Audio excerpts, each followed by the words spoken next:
अस्सलाम वालेकुम दोस्तों। आज का दिन जो है वो थोड़ा पुरसकून सा होने वाला है। कल पीएसएल का मैच जो है वो देखने के बाद आज आँख जो है वो थोड़ी देर से खुली। तो अभी मैं छत पे बैठा हुआ हूँ, धूप सेक रहा हूँ और आज आपको दिखाऊँगा कि एक एडिटर का जो है वो घर बैठे हुए दिन जो है वो कैसा गुज़रता है। बाहर का माहौल बहुत ही प्यारा है। कभी-कभी लगता है कि फ्रीलांसिंग में हम कमरे में बंद हो जाते हैं, मगर ये छोटी-छोटी ब्रेक्स ज़रूरी हैं।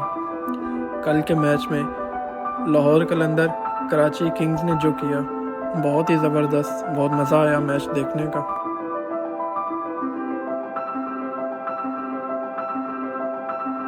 गरमा-गरम स्पैगेटीज़ जो है वो बन के अभी आ चुके हैं।